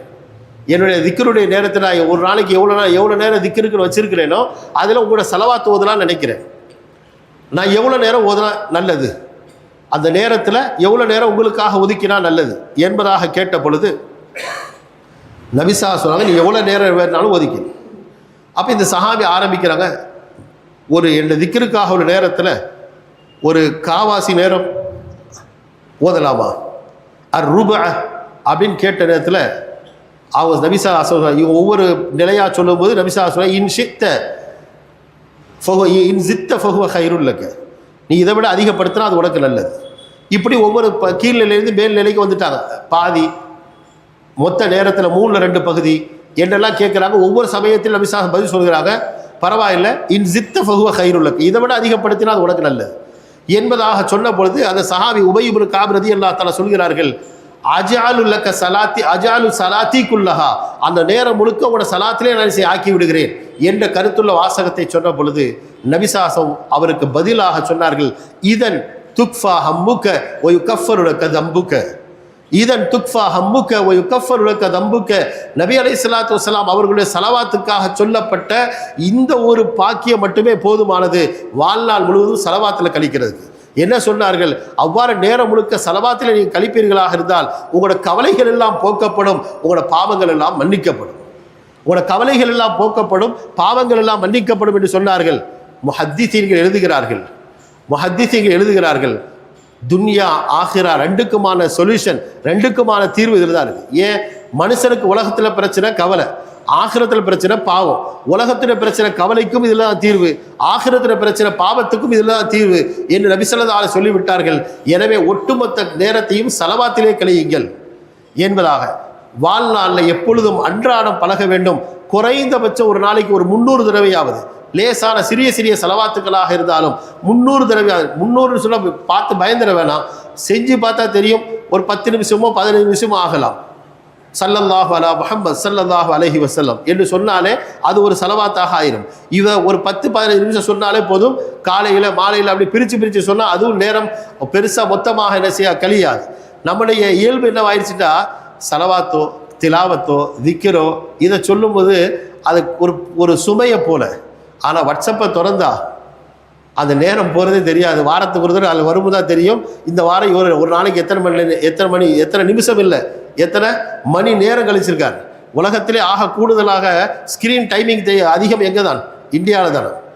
உலகத்தில் மற்ற இடத்துலலாம் சராசரி ஸ்க்ரீன் டைமிங் 2 மணி நேரம் 33 நிமிஷம்டா, இந்தியாவில் 2 மணி நேரம் 45 நிமிஷம் ஆவரேஜாக. அப்போ ஒரு நாளைக்கு வாட்ஸ்அப்பை மட்டும் பார்க்குறதுக்கோ இல்லை மற்ற சோஷியல் மீடியா பார்க்குறதுக்கோ சர்வசாதாரணமாக எவ்வளோ கழியுது. ஆனால் திக்ருன்னு சொல்லும்போது, ஸலவாத்துன்னு சொல்லும்போது தானாக மனசுக்குள்ளே அதுக்கு எவ்வளோ நேரம் போகும், அது எங்கே எடுக்கிறது, அதுக்கும் அல்லாஹ் தான் தருவான் இன்ஷா அல்லாஹ். அந்த நேரத்தில் பரக்கத் செய்வான். இமாம் நவவி ரஹிமஹுல்லா, இமாம் புகாரி ரஹிமஹுல்லா ஒவ்வொருத்தரோட கிதாபுகள் எடுத்து பாருங்கள், பக்கமாக எதிர்க்க. இமாம் நவவி ரஹிமத்துல்லா 46 வருஷம் தான் வாழ்ந்தது. மொத்தமே 46 வருஷம் தான். எழுதின கிதாபுகளை எடுத்து அதனுடைய இண்டெக்ஸ் இருக்குது, அதில் ஃபஹரஸ்ட், அதை படித்து பார்க்கவே நமக்கு டைம் இருக்காது. எப்படி இந்த 46 வயசில் இவ்வளோ காரியத்தை செய்தாலும் நம்ம ஆச்சரியப்படுறோம். காரணம், அவங்கள்ட்ட இந்த திலாவத்தும் திக்ரும் சலவாத்தும் அவர்களுக்கு நேரத்தை மிச்சப்படுத்தி கொடுத்திருக்கிறது, நேரத்தில் பரக்கத்தை ஏற்படுத்தி கொடுத்திருக்கிறது. எனவே தான் வெறும் 40-46 வயசில் இப்பேற்பட்ட சாதனைகளை அவர் செய்திருக்கிறாங்க. எனவே கண்ணியத்திற்குரியவர்களே, இந்த நாளில் வெள்ளிக்கிழமையில் ஒன்று சூரத்துல் கஹ்ஃப், இன்னொன்று அதிகமாக சலவாத். மிக முக்கியமாக சலவாத்தை வாழ்நாளுடைய ஒரு உயிர் நாடியாக, உயிர் துடிப்பாக நாம் ஆக்கிக்கொள்வோம். குறிப்பாக இன்னொரு செய்தி, எல்லாரும் சொல்லுவாங்க இன்னொரு செய்தி சொல்லி டைம் எடுத்துருவேன்ட்டு, ஒரே ஒரு செய்தி, நபி ஸல்லல்லாஹு அலைஹி வஸல்லம் அவருடைய ஒரு சுன்னத்தை மட்டும் நினைவூட்டி போகிறதுக்கு விரும்புகிறேன். நபி அலைஹிஸ்ஸலாத்து வஸ்ஸலாம் அவர்கள் சொன்னார்கள், பாங்குக்கு பிறகு முந்தியெல்லாம் பாங்குக்கு சொன்னால் அதை கேட்டால் நம்ம கேட்டு அமைதியாக இருப்போம், பதில் சொல்லுவோம், அதெல்லாம் இருக்குது. இன்றைக்கி மாஷா அல்லான்னு சொல்லக்கூடாது, மறுபக்கமாக சொல்லணும். அல்லாஹ் பாதுகாக்கணும். பாங்கு சத்தம் கேட்டுக்கிட்டு தான் இருக்குது. மாஷா அல்லாஹ், நம்ம ஊரில் எத்தனையோ இடத்துல பாங்கு சத்தம் கேட்குது, ஆனால் நம்மளோட வாய்கள் அமைதியாகுதில்லை. நபி அலைஹிஸ்ஸலாத்து வஸ்ஸலாமுடைய ஹதீஸில் சஹீ முஸ்லிம்லேயும் வந்திருக்கிறது, மற்ற கிதாபுலையும் வந்திருக்கிறது. பாங்குக்கு பிறகு 5 விதமான அமல்கள் இருக்குது. அதில் முதலாவது பாங்குக்கு பதில் சொல்கிறது. முஅத்தின் என்ன சொல்கிறாரோ அது அப்படியே சொல்கிறது. ஹய்யால சலா ஹய்யால ஃபலால மட்டும் லா ஹவ்ல வலா குவத்த இல்லா பில்லான்னு சொல்கிறது. இது எல்லாரும் அநேகமாக செய்கிறவங்க செய்து கொண்டிருக்காங்க, இதையாவது செய்யணும். பாங்கு முடிஞ்சதற்கு பிறகு, முஅத்தின் பாங்கு சொல்லி முடிஞ்சதற்கு பிறகு முதலாவது விஷயம் சலவாத் சொல்கிறது. முதலாவது விஷயம், நான் தர்த்தீபாக சொல்லலை, என்ற ஞாபகத்தில் இருக்கிறத சொல்கிறேன். இப்படி தான் செய்யணும், இல்லை எப்படி வேணாலும் செஞ்சுக்கலாம், ஆனால் இந்தந்த விஷயத்தை செய்யணும். முதலாவது விஷயம் சலவாத் சொல்கிறது. அந்த இடத்துல தான் வருது, மன்சல்லா அலைய வாஹிதன் ஸல்லல்லாஹு அலைஹி அஷ்ரா என்ற அந்த ஹதீஸ், பிரபலமான ஹதீஸ் அந்த இடத்துல தான் வருது. அப்போ நீ ஒன்றாவது விஷயம் சலவாத் சொல்கிறது. இரண்டாவது விஷயம், இரண்டாம் கலிமா நம்ம சொல்கிறோமே, அஷ்ஹது அல்லா இலாஹ இல்லல்லாஹ் வஹ்தஹு லா ஷரீக லஹ் வ அஷ்ஹது அன்ன முஹம்மதன் அப்துஹு வ ரசூலுஹு, இதுவும் சஹீஹ் முஸ்லிமில் வருது. மூணாவது விஷயம், ரதீது பில்லாஹி ரப்பன் ஒபில் இஸ்லாமி தீனன் ஒபி முஹம்மதின் ஸல்லல்லாஹு அலைஹி வஸல்லம் நபிய்யன் வ ரசூலா, இதையும் சொல்கிறோம், இதுவும் சஹீஹ் முஸ்லிமில் வருது. நாலாவது, நம்ம வளமையாக ஓதுற பாங்குடைய துவா, அது முதல்ல ஓதுனாலும் சரி, நாலாவதாக ஓதுனாலும் சரி, மொத்தத்தில் அதையும் ஓதணும். அஞ்சாவதாக நமக்கு ஒரு துவா கேட்கணும். அது எந்த துவாவாக இருக்கலாம்? ஹதீஸில் வருது, லா யுரத்து துஆஉ பைனல் அதானி வல் இகாமா என்ற இந்த 5 விஷயங்களை நாம் கடைபிடிக்க முயற்சிப்போம்.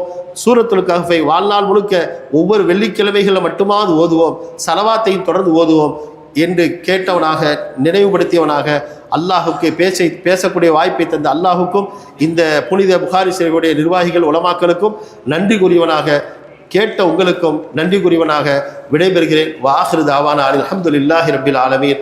அஸ்ஸலாமு அலைக்கும் வரஹ்மத்துல்லாஹி வபரகாத்துஹு. யா கரீம் யா பாகி யா ரஹீம் ஜல்லல்லாஹு லா இலாஹ இல்லல்லாஹு லா இலாஹ இல்லல்லாஹு லா இலாஹ இல்லல்லாஹு லா இலாஹ இல்லல்லாஹு வல்லாஹு லா இலாஹ இல்லாஹு யா ஹய்யு யா கய்யூம் யா ஹய்யு யா கய்யூம் யா ஹய்யு யா கய்யூம் برحمتك نستغيث أصلح شأني كله ولا تكلني إلى نفسي طرفة عين يا رحيم يا ودود يا رحيم يا ودود يا رحيم وهو الغفور الودود ذو العرش المجيد فعال لما يريد يا نور يا جليل جل جلاله وجل شانه إن الله وملائكته يصلون على النبي يا أيها الذين آمنوا صلوا عليه وسلموا تسليما اللهم صل على النبي المصطفى سيدنا محمد عبدك ورسولك اللهم صل على النبي المصطفى سيدنا محمد عبدك ورسولك النبي الأمي وعلى آله وصحبه وسلم اللهم صل على النبي المصطفى سيدنا محمد عبدك ورسولك النبي الأمي وصل على جميع الأنبياء والمرسلين وعلى ملائكة المقربين وعلى عبادك الصالحين وعلى أهل طاعتك أجمعين وارحمنا معهم برحمتك يا أرحم الراحمين والحمد لله رب العالمين.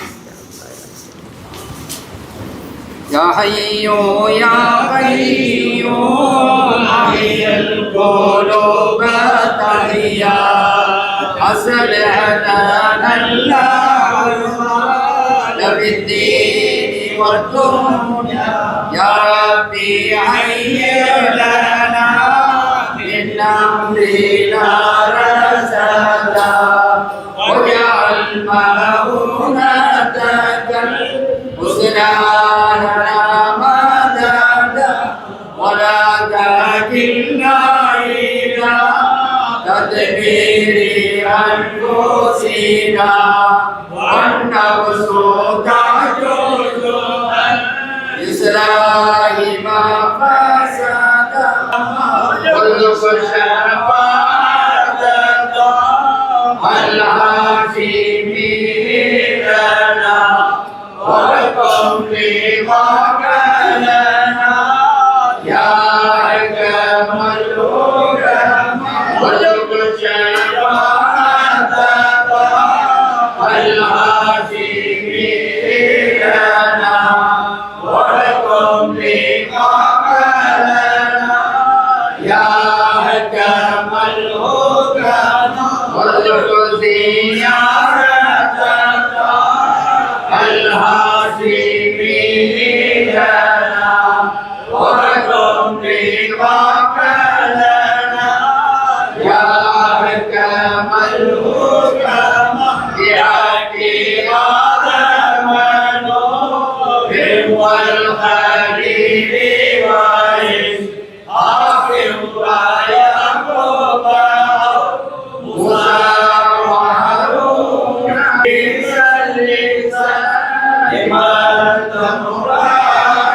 يا حي يا قيوم علي القلوب والرياح أصلح لنا اللهم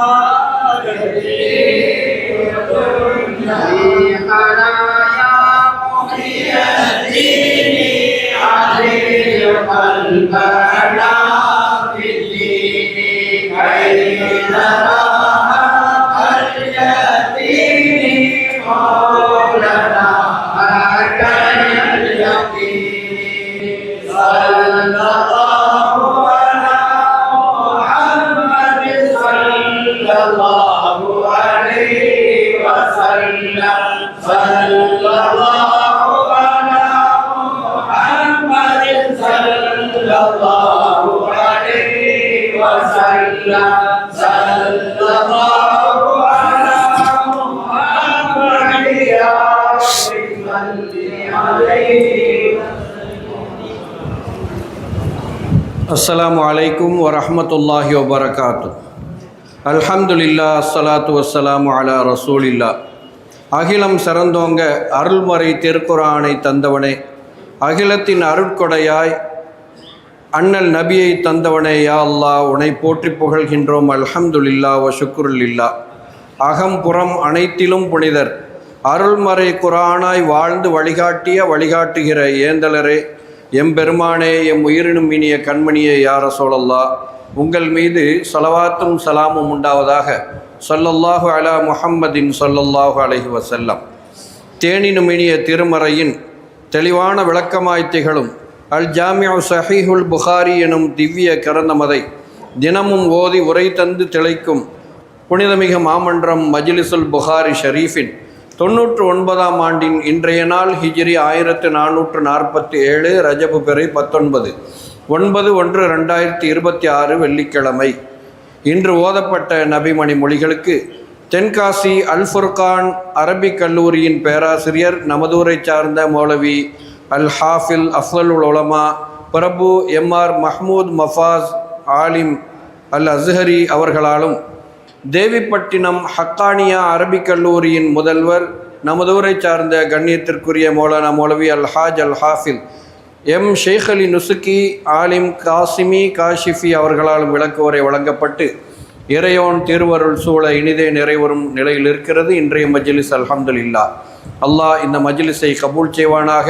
இதில் யார் யார் என்னென்ன நாட்ட தேட்டங்களோடு வந்து கலந்து கொண்டிருக்கிறார்களோ, வர முடியாமல் வீட்டிலிருந்து அவதானித்து கொண்டிருக்கிறார்களோ, இதற்காக செலவழிக்கிறார்களோ, உழைக்கிறார்களோ, நிர்வகிக்கிறார்களோ, அனைவரது ஹலாலான ஹாஜாத்துகளையும் தனது அருளால் நிறைவேற்றி வைப்பானாக. ஆமீன். இன்ஷா அல்லாஹ் நாளை ரஜபு பிறை 20 சனிக்கிழமை. நாளை ஓதப்படும் நபிமணி மொழிகளுக்கு தமிழ்நாடு ஜமாஅத்துல் உலமா சபையின் கண்ணியத்திற்குரிய தலைவர் மௌலானா மௌலவி அல்ஹாஜ் அல் ஹாஃபில் PA ஹாஜா முஹைனுத்தீன் ஆலிமுல் பாக்கவி அவர்களால் விளக்க உரை வழங்கப்பட உள்ளது. பொதுமக்கள் குறித்த நேரத்திற்கு மஜ்லிஸுக்கு வருகை தந்து அல்லாஹ்வின் நல்லருளையும் அன்னலம் கண்மணி ஸல்லல்லாஹு அலைஹி வஸல்லம் அவர்களின் நல்லாசியையும் பெற்றேக அன்போடு அழைக்கின்றோம். நமது மஜ்லிஸின் நலப்பணிகளுக்காக இளவல்கள் வாளியேந்தி வருகிறார்கள். உங்களது தாராள நன்கொடைகளை வழங்கி உதவிடுமாறு அன்புடன் கேட்டுக்கொள்கின்றோம். இன்ஷா அல்லாஹ் நாளையும் நாளை மறுநாளும் ஒரு சிறப்பு உதவி கோரும் நிகழ்ச்சி நடைபெற உள்ளது. இலங்கையில் அண்மையில் பெய்த மிக அதிகமான மழை காரணமாக ஏற்பட்ட மண் சரிவு, அதனால் ஏராளமான உயிர்கள் இழப்பு, பொருளாதார இழப்பு, இதனால் முஸ்லிம்கள், கிறிஸ்தவர்கள், இந்துக்கள் என அனைவரும் மிக கடுமையாக பாதிக்கப்பட்டு அவர்களுக்கான நிவாரணப் பணிகள் தொடர்ந்து நடைபெற்று வருகிறது. நமது மஜ்லிஸின் சார்பிலும் வந்திருக்கும் நம் யாவர் சார்பிலும் உரிய பங்களிப்பை அளிக்கும் முகமாக நாளையும் நாளை மறுநாளும் இன்ஷா அல்லாஹ் அவர்களுடைய நல நிதிக்காக, நிவாரண நிதிக்காக வாளியேந்தி வசூல் செய்யப்படும். இன்ஷா அல்லாஹ் நீங்கள் தாராளமாக அதற்காக நிதி தந்து அல்லாஹ்வின் நல்லருளை பெற்றுக்கொள்ளுமாறும், இது போன்ற பலா முசீபத்துகள் இனி யாருக்கும் எந்த காலத்திலும் அணுகாமல் எல்லாமல் அல்லாஹ்விடம் துஆ செய்யுமாறும் உங்களை அன்போடு வேண்டுகின்றோம். இன்றைய நமது மஜ்லிஸின் செலவினங்களுக்கு மர்ஹூம் அல்ஹாஜ் ஊனாமானா முஹம்மது அலி தம்பி அவர்களது நினைவாக அல்ஹாஜ் ஊனாமானா உமர் லப்பை அவர்களும் அவர்களது குடும்பத்தாரும், அதுபோல மர்ஹூம் MKSN நத்ஹர் சயீத் முஹம்மது புகாரி அவர்களது நினைவாகவும், கம்பல் பக்ஸ் அல் ஹாஃபில் SA அஹமது லப்பை அவர்களது நினைவாகவும், இந்திய யூனியன் முஸ்லீம் லீகின் காயல்பட்டினம் நகர செயலாளர் அல் ஜனாப் கம்பல் பக்ஸ் ALS அபு சாலிஹ் அவர்களும் செலவுக்கு பொறுப்பேற்றிருக்கிறார்கள். அன்னவர்கள் அனைவருடைய ஹக்கிலும் துஆ செய்வதோடு அவர்களது குடும்பத்து மர்ஹூமாக்களின் பெயர் பட்டியல் நம் சபையின் ஆண்கள் பெண்கள் பகுதிகளில் பொதுமக்கள் பார்வைக்கு வைக்கப்பட்டுள்ளது. அவர்கள் பெயரில் யாசின் ஹத்தம் மோதி ஈசால் சவாப் செய்யுமாறு வேண்டிக் கொள்கிறோம். வஸ்ஸலாமு அலைக்கும் வரஹ்மத்துல்லாஹி வபரகாத்துஹு. الفاتحة. أعوذ بالله من الشيطان الرجيم. بسم الله الرحمن الرحيم. ياسين القرآن الحكيم إنك لمن المرسلين على صراط مستقيم تنزيل العزيز الرحيم لتنذر قوما ما أنذر آباؤهم وهم غافلون لقد حق القول على أكثرهم وهم لا يؤمنون إنا جعلنا في أعناقهم أغلالا وهي الأذقان فهم مقمحون الذي خلق السماوات والأرض بقادر على أن يخلق مثلهم بلى وهو الخلاق العليم إنما أمره إذا أراد شيئا أن يقول له كن فيكون فسبحان الذي بيده ملكوت كل شيء وإليه ترجعون. الفاتحة. أعوذ بالله من الشيطان الرجيم. بسم الله الرحمن الرحيم. الحمد لله رب العالمين الرحمن الرحيم مالك يوم الدين إياك نعبد وإياك نستعين اهدنا الصراط المستقيم صراط الذين أنعمت عليهم غير المغضوب عليهم ولا الضالين آمين. بسم الله الرحمن الرحيم. قل هو الله أحد الله الصمد لم يلد ولم يولد ولم يكن له كفوا أحد. من شر الوسواس الخناس الذي يوسوس في صدور الناس من الجنة والناس. الحمد لله الحمد لله الحمد لله حمدا كثيرا طيبا مباركا فيه على كل حال حمدا يوافي نعمه ويكافي مزيدا واعف عنا يا كريم يا رحيم يا الله. اللهم صل وسلم على رسولك سيدنا وشفيعنا وحبيبنا مولانا محمد وعلى آل سيدنا محمد الناطق بالحق والداعي إلى الرشد والهادي إلى الصواب حجته البالغة وبرهانه القوي ودعوته العامة. اللهم فكما شرفتنا بسماع حديثه القويم فاهدنا صراطه المستقيم. اللهم إنا قرأناه وسمعناه مقرين بالعجز عن الإحاطة بمعناه. اللهم فكما أكرمتنا بسماع ألفاظه فجعلنا من حملته وحفاظه. اللهم قرب إلى أفهامنا بعيد معانيه ووفقنا للعمل بمقتضى ما ورد من الأحكام فيه وامتثال أوامره واجتناب نواهيه. اللهم إنا بك وبما جاء به هذا النبي مؤمنون، وبما أخبرنا به من الغيب والوعد والوعيد مصدقون. فثبت اللهم بحرمة ذلك الإيمان والتصديق في قلوبنا، واغفر ببركته جميع ذنوبنا.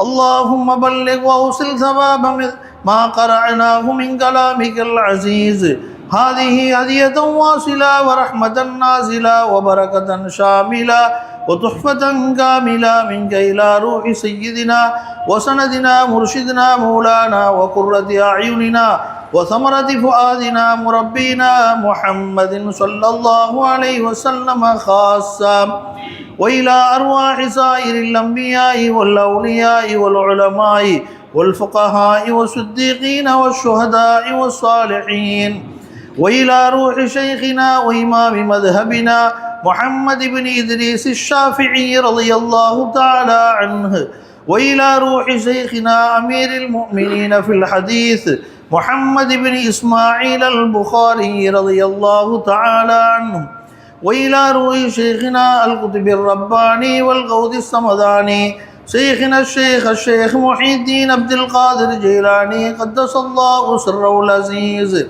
وإلى روح شيخنا أتاء الرسول غريب النواس قطب الهند خواجہ معين الدين دشي الأجميري رضي الله تعالى عنه، وإلى روح شيخنا سلطان العارفين سيد أحمد الكبير الرفاعي رضي الله تعالى عنه، وإلى روح شيخنا القطب الأشهر نور الدين أبي الحسن علي الشاذلي رضي الله تعالى عنه، وإلى أرواح من دفنوا في بلد كاهرفة من أولياء الله تعالى خاصة، وإلى أرواح سائر ولي وولية الله تعالى من مشارق الأرض ومغاربها، وإلى أرواح جميع المؤسسين والواقفين والناصرين والساعين لهذا المجلس الشريف، وإلى أرواح سائر المسلمين والمسلمات والمؤمنين والمؤمنات الأحياء منهم والأموات، إنك قريب مجيب الدعوات برحمتك يا قاضي الحاجات يا أرحم الراحمين. اللهم بارك لنا في رجب وشعبان وبلغنا شهر رمضان. اللهم وفقنا فيه للصيام والقيام وتلاوة القرآن ولصحبة أوليائك وسائر الخيرات يا رب العالمين. اللهم أنزله المقعد المقرب عندك يوم القيامة يا رب العالمين. اللهم إنا نسألك نفسا مطمئنة تؤمن بلقائك وترضى بقضائك وتقنع بعطائك يا أرحم الراحمين. ربنا ظلمنا أنفسنا وإن لم تغفر لنا وترحمنا لنكونن من الخاسرين. ربنا آتنا في الدنيا حسنة وفي الآخرة حسنة وقنا عذاب النار وقنا عذاب السكرات وقنا عذاب القبر وقنا عذاب المحشر وقنا عذاب الحساب وقنا عذاب الدين. واعف عنا يا كريم واغفر لنا يا رحيم. أنت مولانا فانصرنا على القوم الكافرين. ربنا اغفر لنا وارحمنا ولمشايخنا ولأساتذتنا ولوالدينا ولجميع المؤمنين والمؤمنات والمسلمين والمسلمات ولجميع أمة سيدنا محمد صلى الله عليه وسلم. ربنا رب ارحمهما كما ربياني صغيرا. وصلى الله تعالى وسلم على خير خلقه ونور عرشه مظهر لطفه سيدنا محمد النبي الأمي وعلى آله وأصحابه وذرياته وأهل بيته أجمعين. سبحان ربك رب العزة عما يصفون وسلام على المرسلين والحمد لله رب العالمين. سبحان ربك رب العزة عما يصفون وسلام على المرسلين والحمد لله رب العالمين. آمين بفضل سبحان ربك رب العزة عما يصفون وسلام على المرسلين والحمد لله رب العالمين. الله على محمد صلى الله عليه وسلم. صلى الله على محمد عليه وسلم صلى الله على محمد يا ربي